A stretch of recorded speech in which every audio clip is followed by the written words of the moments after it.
We can hear Mr. Goyal. Yeah, broadcast is live.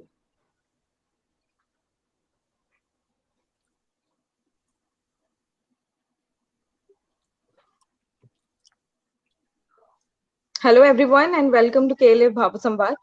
It's been 6 months or so. We have brought some great sessions and discussions for you. And today we have the writer and media entrepreneur, Dr. Sandeep Goyal and Dr. Anurag Batra, the chairman and editor-in-chief of Business World.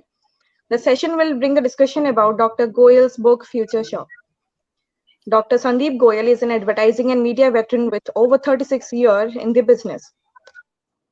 He is an alumnus of Harvard Business School and has authored 7 books, including Future Shock.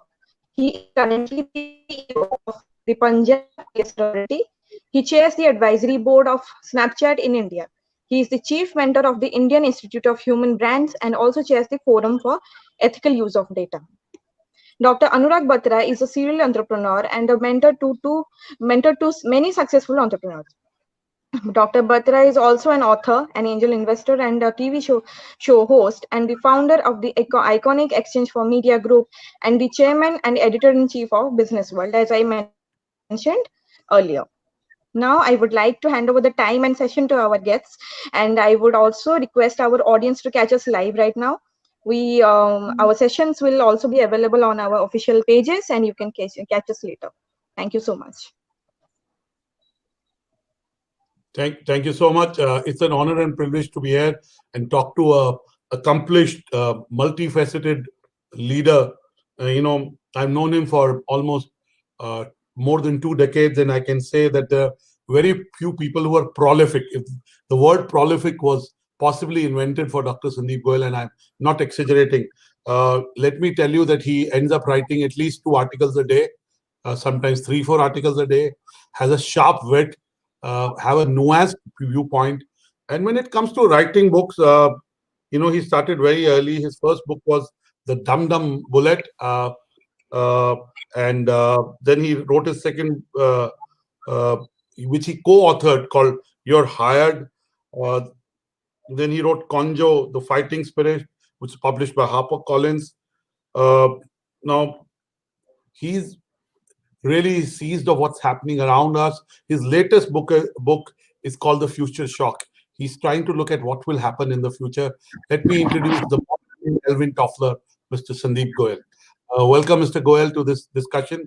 I'm delighted that I'm chatting with you because I'm sure, like our viewers, I'll end up learning something new. First of all, tell us a bit about this book, The Future Shock, and how did you come to write this book? Well, thank you first and foremost, Anurag. I mean, it's always a pleasure to interact with you.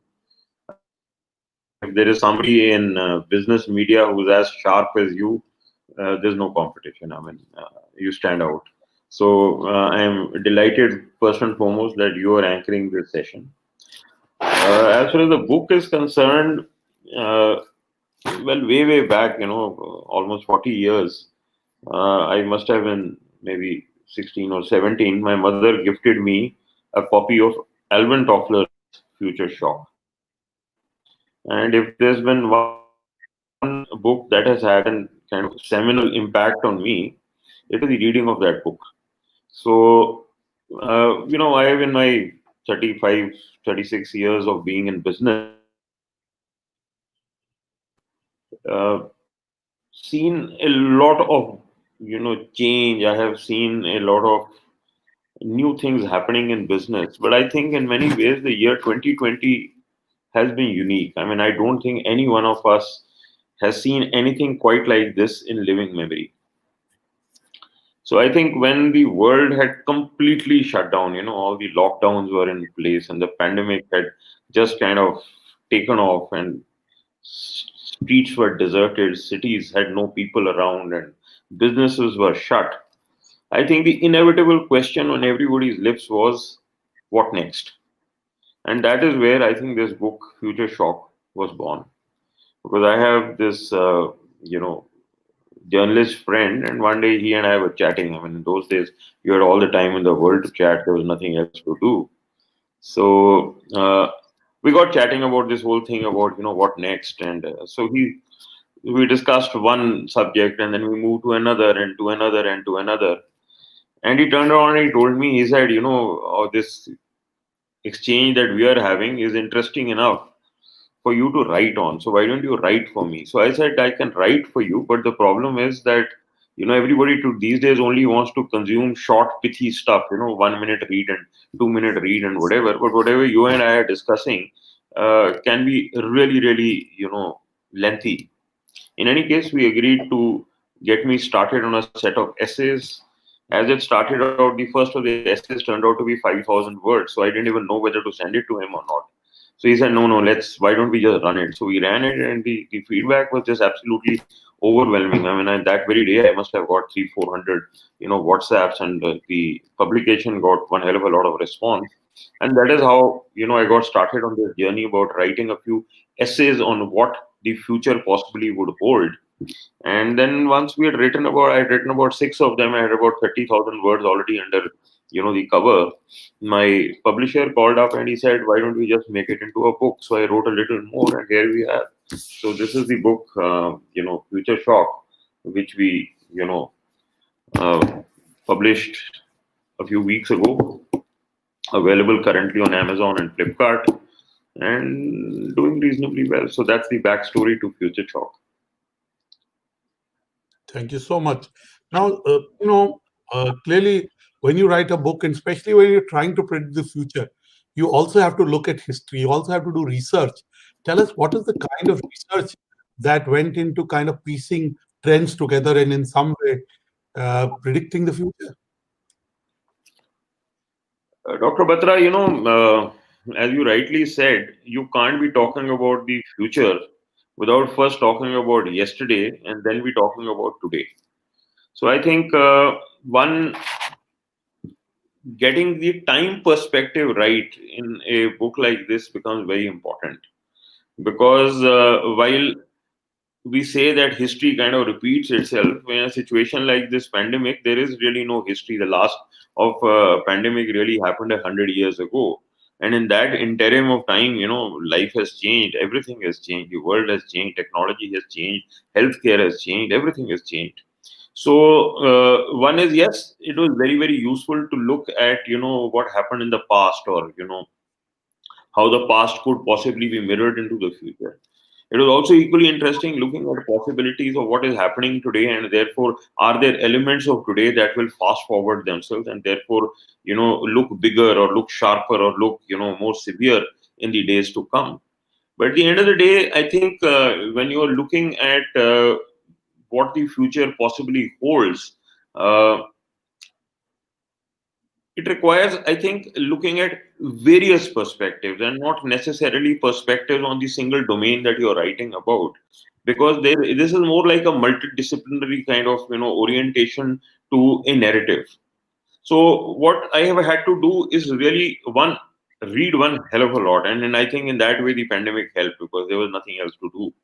So I normally say this. I said, if you're going to write 1,000 words, you first need to read at least 10,000 words, and learn perspectives that may not entirely be known to you even before you start writing.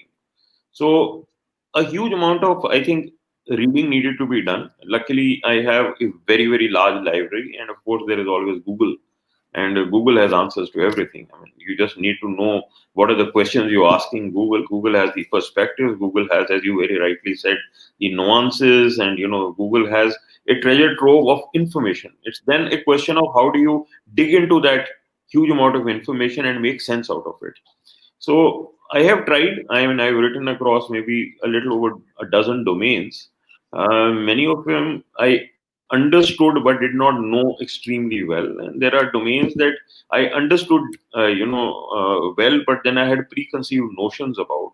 And to find that right balance and not be absolutely judgmental is where I think the golden mean has to be achieved. Thank you so much. I think to be able to write the books, you need one, a perspective, which you have by having built companies, having led companies, having kind of seen all facets of life. And second, it requires a lot of curiosity. And third, it requires reading. I think you've done a lot of all those three. And that's why the book Future Shock. Now let's give a peek into the book to our readers so that they can buy the book and benefit from it. Give us some of the predictions that you have in the book. Which are the sectors that kind of will hold promise? Give us some of your predictions in the book today on this webinar. Well, let me first and foremost tell you what are the sectors that I have covered. So,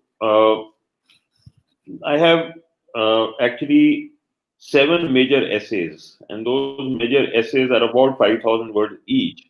And what do they cover? They cover food, they cover travel and tourism, they cover education, they cover health and wellness, they cover jobs and careers, they cover leisure and entertainment. Last but not the least, because that is the domain that you and I operate in, it covers advertising, media, digital, and content.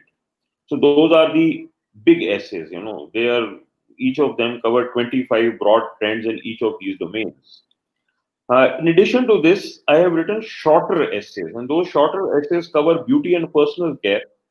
I mean, the reason for writing something like this with half your face now covered with a mask, what happened to this huge industry which flourishes on everybody looking good. Now, if you're not even visible, where is the looking good going to come in? So there is beauty and personal care. There is religion and spirituality. There's luxury buying, which again has been very seriously impacted. There is home design, which I personally found very fascinating when I was writing this piece. Then there is a piece on shopping. There's a piece on transportation, because transportation now, with everybody wanting to keep social distance and so on and so forth, is going to be also very interestingly impacted. And last but not the least is the piece that I have written on relationships, covering family, friends, and dating. So, I've tried to cover as much as I could in terms of different perspectives and different touch points of life. Um, as far as predictions are concerned, I really didn't get into predictions. What I'm really looking at is trend capturing. So, I mean, there has to be a difference. I'm not an astrologer. I mean, even if I have a set of, information, I can look at it and I can tell you possibly, this is where it is headed. So what I've tried to capture here are actually trends, right? So those trends are future facing. They look like distinct possibilities. They kind of manifest themselves directionally into something that is going to possibly happen and impact the world. So that is how I have looked at this book. I cannot claim to be, I'm a future gazer, I'm not a future predictor. So I mean, we should be a little clear about that. But again, there, I have this little story, you know many years. But they say that in the world there are two types of people, right? I mean, I'm talking about the ones who are curious and the ones who want to look beyond and so on and so forth. So the first type of people are the ones who want to look at those celestial bodies, those beautiful planets, the sky and whatever, the pollution notwithstanding. They want to see, what is there beyond the earth. So what do? They just go out and get themselves a very nice telescope and they look through the telescope. And when they look through the telescope, I mean, they can look very, very closely on the surface of the moon, or they can even spot where there is Mars, where there is Saturn.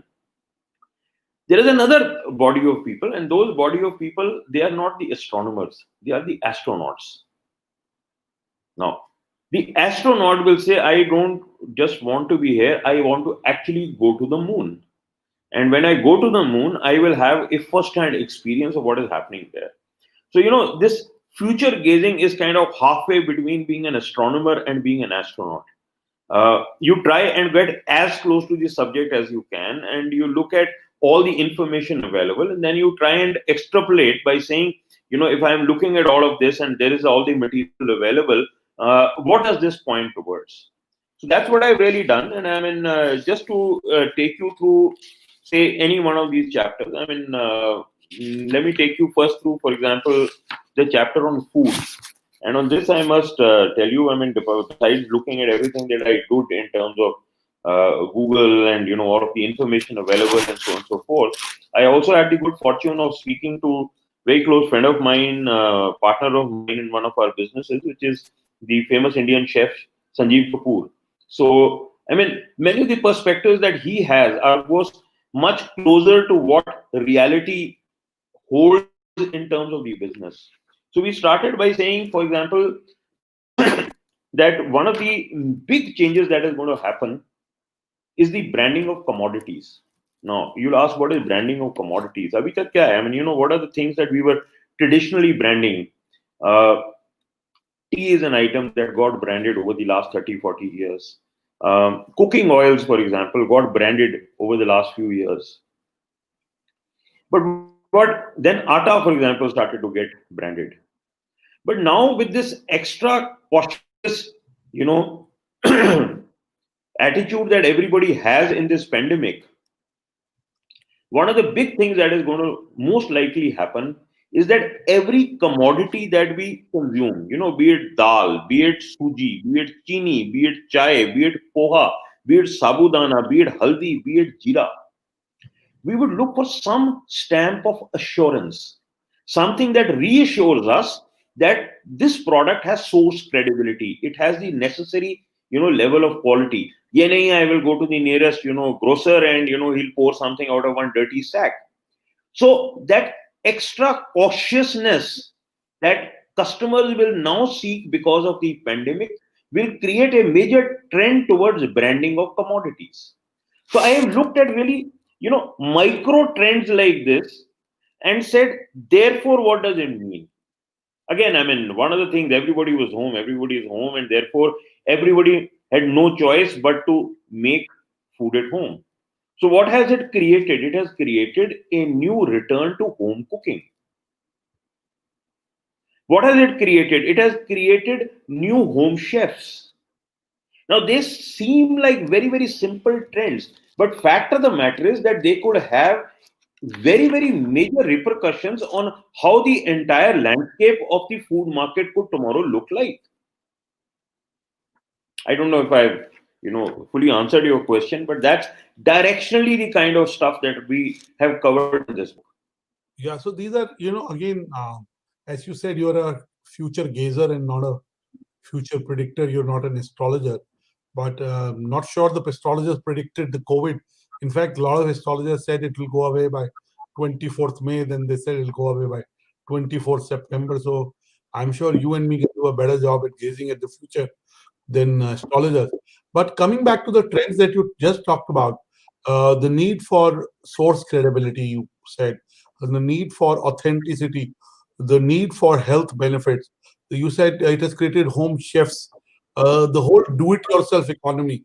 I mean, in the last 8 months, in everything, the do-it-yourself economy has manifested itself in a big manner. Now, when you look at these future trends, tell us some of the trends that are so stark that we are not even thinking about them, that we are not even, uh, they may not be visible fully. We may have just scratched the surface on them, but give us some other trends that will kind of take over in a big way, even post COVID. Okay, before I finish that one on food, because that's an interesting one, and then we will, answer the question more fully.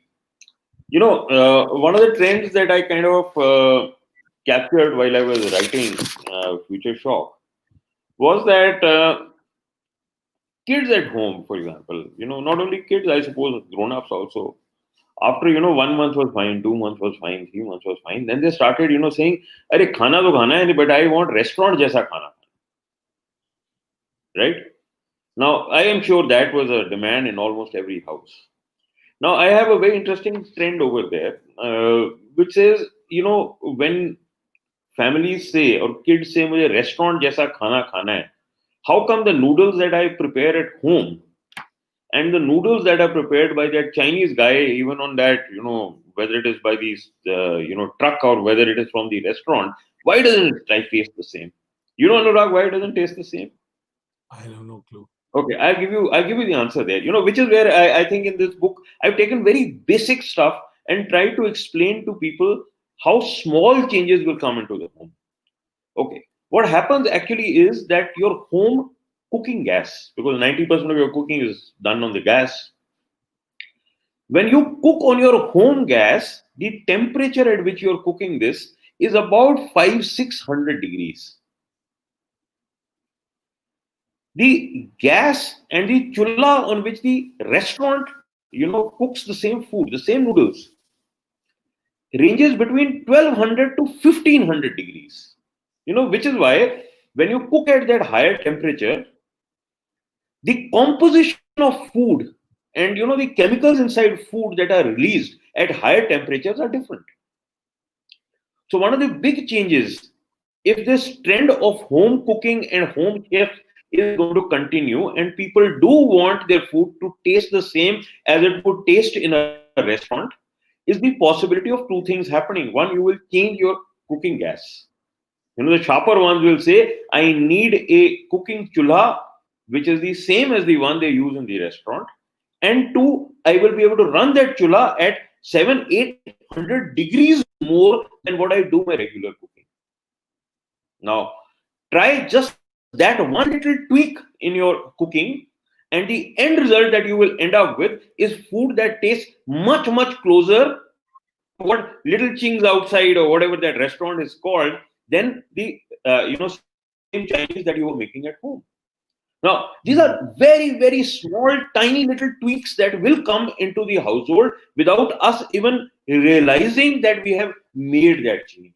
But to answer your bigger question, the bigger question was, of course, what are the changes that are coming in and we are not even realizing. I think I have been doing a few seminars also during the pandemic, and one of the biggest seminars that I got into is discussing e-learning.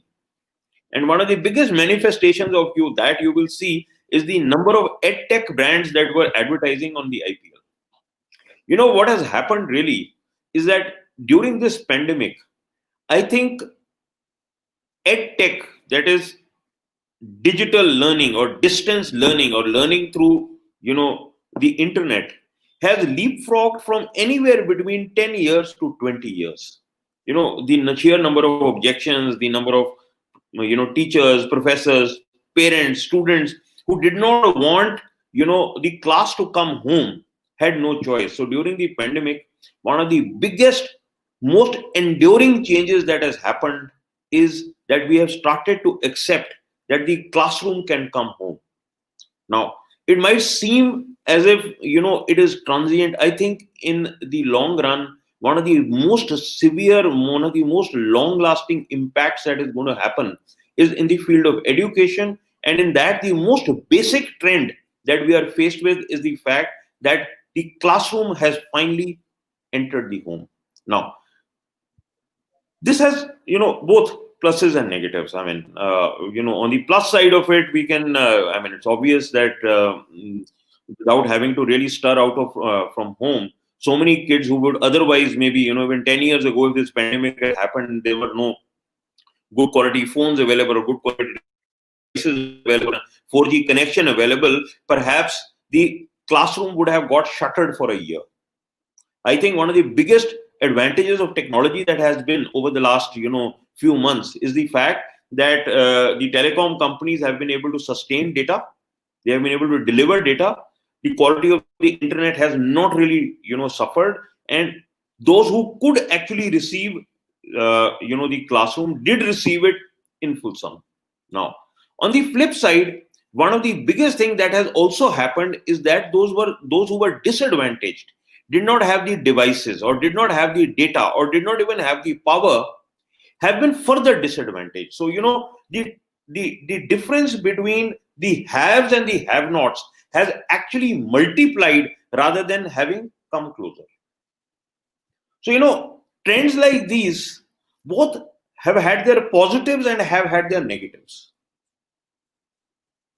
Thank you so much for bringing these nuances that we observe, but it never really kind of gets soaked in. I mean, I would have eaten at the Def Call van so many times. And you're right, the food is so much better. And again, your observation about edutech and how it's changing our lives and how it's changing the way we interact with technology and its impact. Now, Mr. Goyal, I have a hypothesis, and I've not yet read your book, and I hopefully will read it now very soon, because you got my curiosity going, is that I believe the more there is technology, we are doing this conversation through technology. You're in Bombay, I'm in Delhi. The Kalinga Fest, Lit Fest happens in Bhubaneswar. It's happening virtually.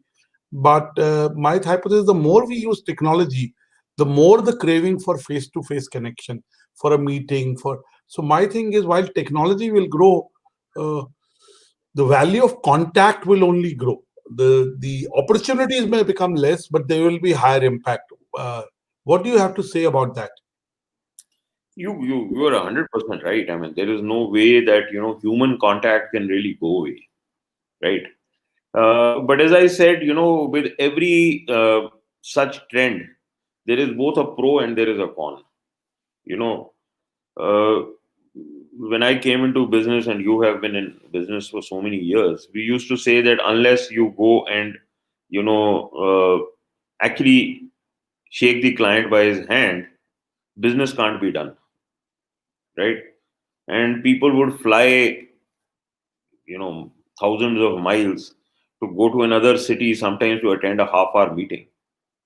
Now, I think on that front, at least the realization has now kind of dawned on people that a lot of business can actually be conducted virtually.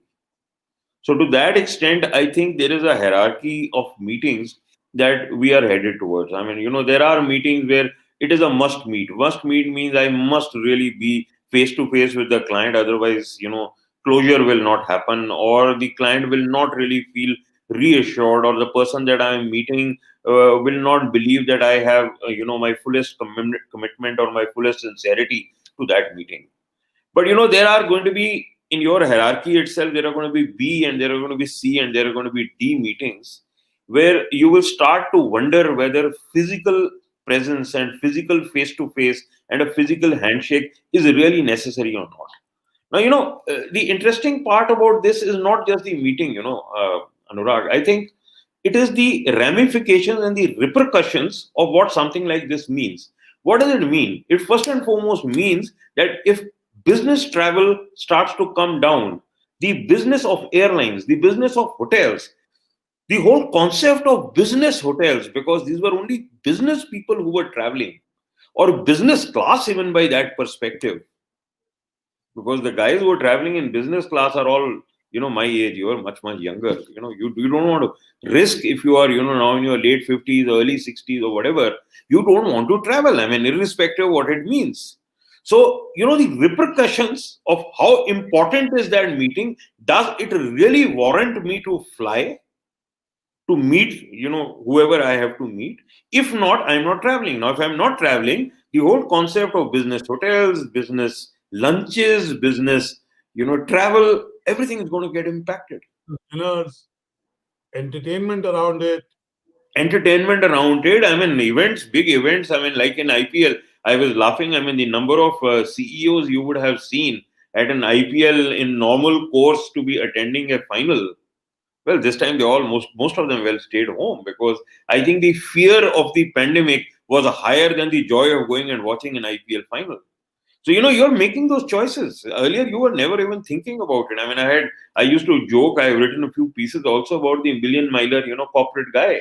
I mean, the target for the year was not how much of billings or how much revenue he was going to earn, but how many million miles he was going to fly. So now, that target of a million miles or more and whatever will suddenly have to be sacrificed, because the metrics by which you are now looking at life are very, very different. Thank you so much. I think these are things that are happening around us, but sometimes we believe that these are ephemeral, but they may become part of our character, and they may become habits that we don't change, and even when we have a choice, they may stay on. Give us your top three predictions for the future. One I already shared with you, which is one about the home chef and the kitchen and whatever becoming more and more important.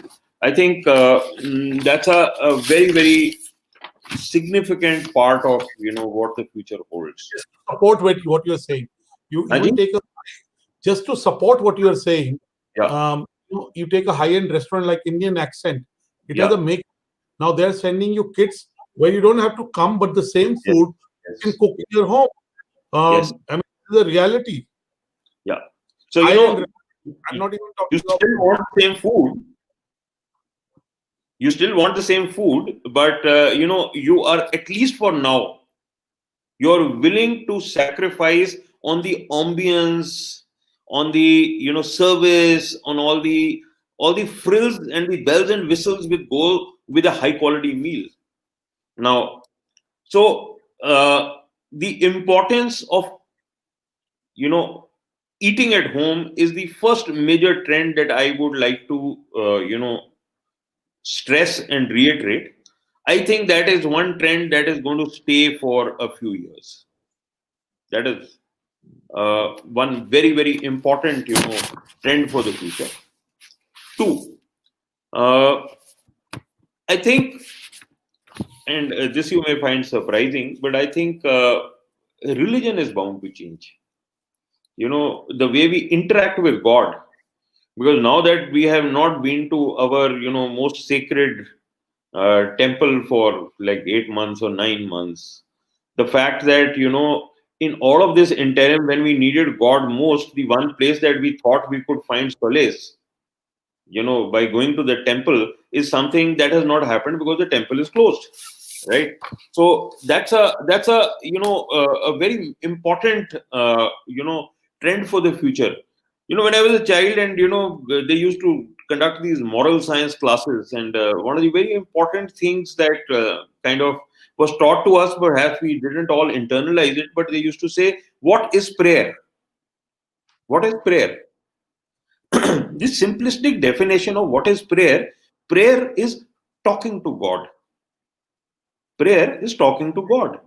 So what has Absolutely. happened in the interim, when the last 8 9 months we have not been able to go to the temple, we have still been talking to God.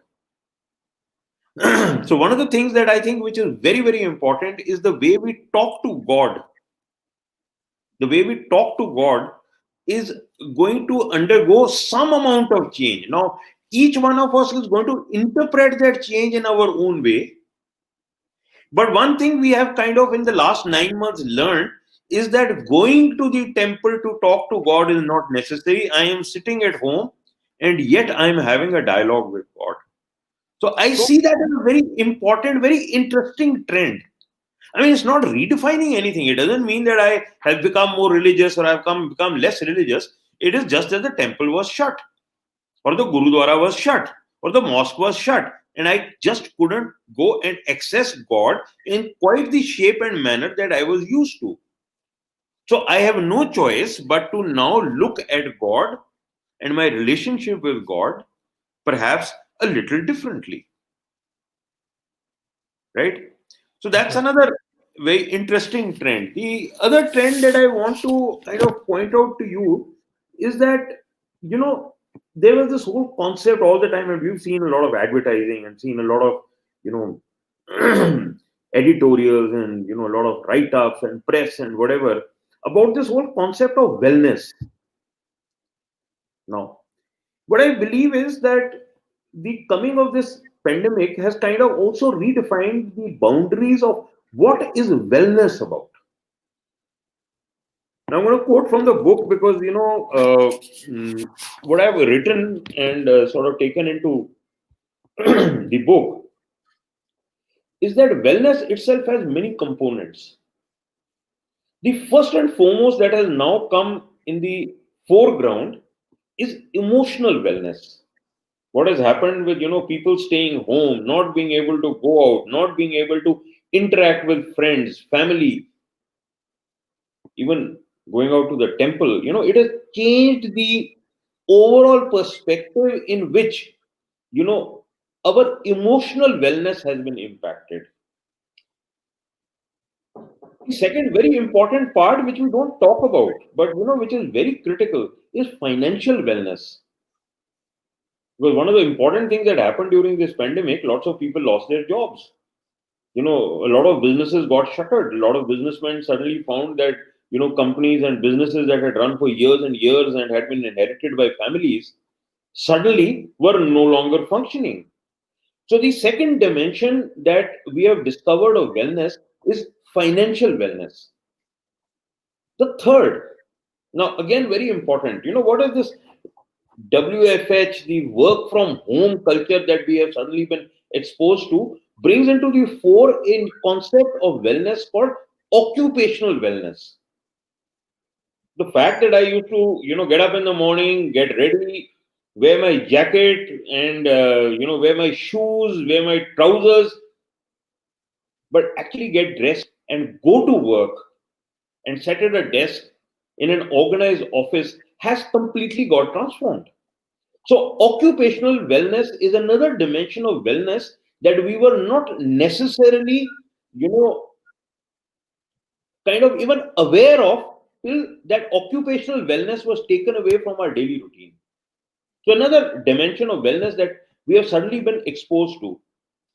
Social wellness. I mean, yes, we always wanted to meet friends and we wanted to party and we wanted to go out and we needed to celebrate. And suddenly now, when you have to stay home, the dimension of social wellness is something we have become acutely aware of. Another dimension that each one of us got suddenly exposed to. I mean, I'm sure all of you got those WhatsApp. I am right now in Chandigarh. There were people who were sending, WhatsApps showing that from Jalandhar you could see the Himalayas. I mean, I am now in my late 50s. In these 50 years, I have never been able to see the Himalayas from that 200-kilometer distance. But suddenly, the environmental wellness and the cleanliness of the atmosphere has become a new discovery for all of us. Intellectual wellness, the number of people who have suddenly discovered the joy of reading a book, actually sitting down in a quiet corner and sitting down with a book and reading it. I think a dimension of wellness people had completely forgotten about. Two more wellnesses. Physical wellness. Now, this is the first time you can't go to the gym, it's all closed. Can't even, there were weeks on end when you could not even go for a walk. So we were all aware of the dimension of physical wellness, but the, level to which it was a part of our life is something that was not really visible to us. Last, and I won't spend too much time on that, is the concept of spiritual wellness, which I did discuss in the context of religion. So when you look at it, suddenly we've discovered that this one word called wellness is not about going to a spa. It's not taking a flight to Thailand and going to, one nice little spa where they'll give you a good, nice massage. Because the concept of wellness itself has got, dimensionalized in many more perspectives than we were earlier aware of. So rightly said. These are happening with us, but we never put it in a context or a structure or don't see as trends. We possibly see them as something, that we have to kind of adopt and live with. But all of this is true. I live next to a temple. I used to go every day to it. I went this Monday for the first time in 8 months. I used to go every day, Mr. Goyal. So you're right. But I can see there's a big, nice little temple behind you. So, right. I mean, God is with you all the time. I built a temple in my room. So I always had it in my study, but I built it here. So you're right. I think it has changed. I'm just thinking about the things you said. They're so real. I want to ask you my last question before we bring in audience questions. If we were to talk 12 months from now, yeah. Now, COVID has ensured that some of the things that we are doing are by compulsion because we have no. What will change when we have a choice? The first thing that will change, if people are given a choice, the mask will get dropped. We are a very, very difficult culture. We take very long to kind of get used to things. I mean, even now I see the mask more hanging at people's necks or, pushed behind and so on and so forth. It's being literally forced upon us. As a culture, it's not something that we are willing to accept. Now, it could well be a fact of the function of the fact that we are a very verbal society. No, Anurag, I mean it seriously. We're a very verbal society. Everything that we have to do has to be expressed in a certain number of words. You understand? Now, in contrast, I have special love for Japan. They wear the mask almost as a part of culture. Right. You know why? They're also a far more non-verbal society because there is not that much of use for so many words to be uttered. Therefore, Because it is a non-verbal society, having a mask is not a constraint. Here, having a mask is a very big constraint. So if in 1 year, if something is going to change, you give people 1/10th of a chance, the first thing they will do is to drop this business of wearing a mask. It is a compulsion Indians are still not comfortable with. I mean, that it's a healthy habit, that it actually keeps you healthy, pandemic or no pandemic, is something that we are not willing to perhaps cotton on to. It may be a very simple thing, but fact of the matter is, if Indians are most uncomfortable with the pandemic with something, it is this compulsion to now wear a mask wherever you go. What else? Well, the second one, I think, which we are going to go back to in a bit of a hurry, is abandoning social distance. I mean, you went back to the temple, yeah. The jostling is back, the pushing is back. Nobody wants to keep no distance from anybody. So I think old habits die hard. So whatever we were doing earlier, after we've done it for centuries, now a 9-month pandemic is not necessarily going to change habits.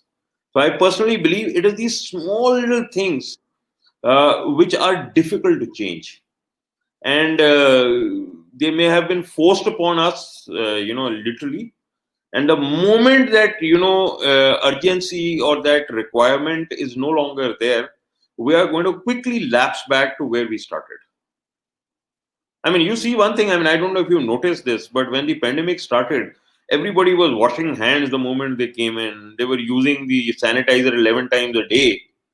Suddenly the use of the sanitizer, or even your hand usage in terms of washing hands and so on and so forth, I at least see it has dropped dramatically, because my perception of the fact that this is necessary is not ingrained. It was something that was kind of forced upon us for a short while. We had no choice but to conform, and now that pressure is off, out of the window. Thank you so much. I think you're absolutely right about how we Indians are. We're at 18. If there are questions, we can take it, or we can wrap up the session by me asking. There is a question: what will be new dynamic for the event and advertising industry? So Prachi Naik is asking that. Yeah. Okay. I mean, I think the answer to that is reasonably simple. One, I think events will come back, and come back like you have seen with the very successful holding of the IPL. But they will come back in conditions that we have not known in the past, which means really that audience presence, or the presence of lots of spectators and so on and so forth, will take time coming back. So the answer to your question is that uh, sports events, even live performances, will, I think, come back far quicker than we had anticipated maybe 3 months ago. And I think to that extent, you have the IPL to thank in a very big way, because holding such a huge event without any visible casualties or any major problems really happening, has emboldened a lot many more people to believe that you can hold a big event, provided you are careful, provided you take all the precautions, and as long as you have the spectators safely away for them not to get infected, uh, events can come back. Now, as far as advertising is concerned, one of the biggest things that has changed in this pandemic is that digital has become even more powerful. I think digital, in terms of adoption, even by clients and by brands, has kind of jumped 10 years, if not more. I mean, I'm sure Dr. Batra may even add a few more years to it, because I think the sheer pace at which digital adoption has, kind of accelerated by clients is something unbelievable. I personally think it would have taken 10 more years if the pandemic had not happened. So as a result, I think I give it another 5 years. Digital will be as big, if not a bigger industry than television.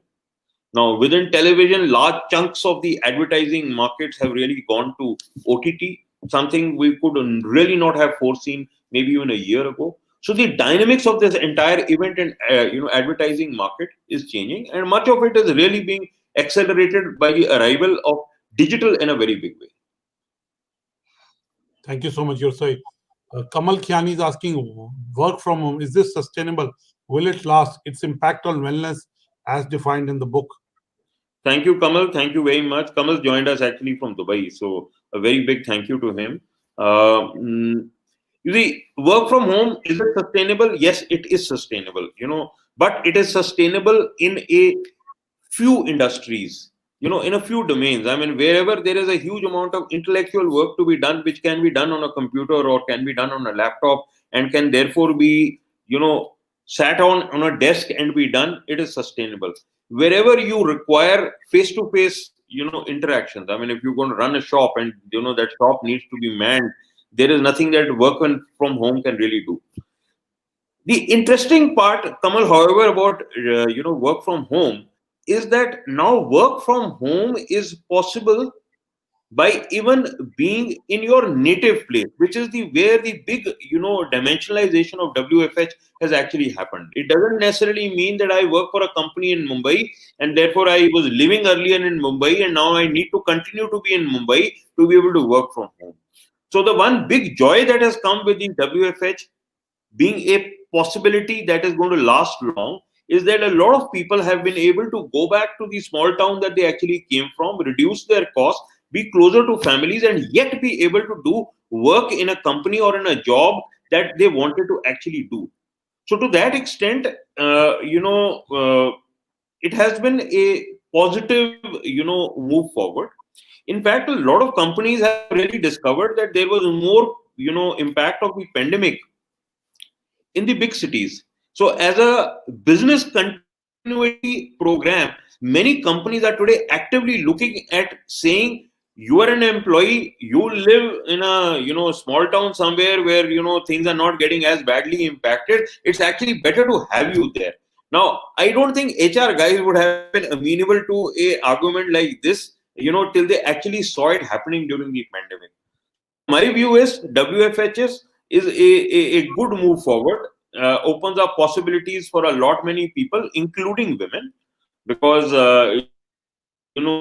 it avoids many hours of travel and so on and so forth. And to that extent, it is a very, very interesting trend that the pandemic has brought upon us. Thank you so much.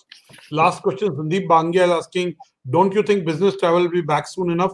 We're already seeing trends reversing. There is a merit in informal meetings before or after the formal meeting is done. I think, Sandeep, the answer to that is something I've already told you. I mean, I mentioned this a little while earlier, that I believe that, yes, physical meetings will come back, but they will not really come back with a vengeance. My personal belief is the sheer number of meetings that used to happen earlier in physical form are going to decline substantially. Business travel will happen, but I do not see it coming back with quite the same amount of impact or severity that we were seeing earlier. I mean, I personally think there is going to be a dramatic fall in travel for work. That will automatically, therefore, mean perhaps lesser number of face-to-face meetings. Only the very critical ones, going forward, will really need people to meet face-to-face. I think people have seen there are some benefits of being able to conduct a lot of work virtually, digitally. It is time efficient, it is cost efficient, and I think more importantly for a lot of people, it is health efficient. So to that extent, I don't know whether it is really coming back with that much of a force. And Ranjan Parida, I said, but I will take this. How to be always motivated towards your own objectives? I know that's a difficult one. I really don't know what that means, but You're always motivated. Maybe Dr. Batra is a better one to answer that question, because I have never seen anyone more motivated, more driven than Dr. Batra in the very many years that I have known him. Yes, Dr. Batra, I think this question is yours. I'd say very simply, two things define how motivated you are. One is your dreams, the other is your responsibilities. So if you have dreams, it's up to you how much you want to motivate them. And second is your responsibility. When I look at it like that, I have dreams and I have responsibilities. That's why I get up every morning and motivate myself to do whatever my commitments are and give it my best. And at some stage, perfection happens. So that's what I believe in. It's a choice that you make every day. And I'm not giving you a theoretical answer. I live that. And Sandeep ji is also like that. By God's grace, he doesn't have to worry about money. He's doing what he loves, and that's why he does it so passionately. So I think it's about enjoying what you do, and for that you don't really need a motivation, in my view. You got to find something. I mean, Anurag will have the best answer for this. Yeah, and I genuinely believe that even in today's environment, I keep saying, when it rains, look for rainbows. When it's dark, look for stars. So there's some positivity to look out there. And look at Sandeep. I mean, he writes an article. I definitely make it a point to read it. He writes for Business World. It's one of the most read articles. He's writing his books. He started a new company. You have to have zest for life. It doesn't matter. I mean, everyone's life is unique. Whatever your life is, make the best of that. Thank you, Dr. Batra. What a fantastic answer. I mean, I'm feeling inspired. Mosquitoes. The mosquitoes don't seem to go away in any part of Delhi. Too many mosquitoes. What is there a prediction about mosquitoes in your book? Boss, some things are just going to stay. They're not going away. They're just not going away. Yes. Thank you so much. I'm definitely going to read this soon. And back to the organizer. Thank you, Dr. Goyal. We wish you luck in this book becoming a bestseller, and I'm sure anyone who reads it will be wiser and more curious, and hopefully observe things around them and write a book like you've written. Because it is about curiosity, it's about observation, and it is about reading. Your book combines all that. So please get your copy. And I'm sure the Kalinga Literary Fest organizers will be happy to get it autographed from Mr. Goyal and send it to you.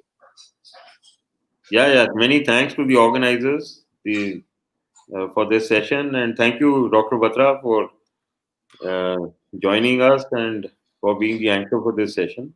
Pleasure is all mine. Anytime, any day. Thank you so much. Thank you. Thank you.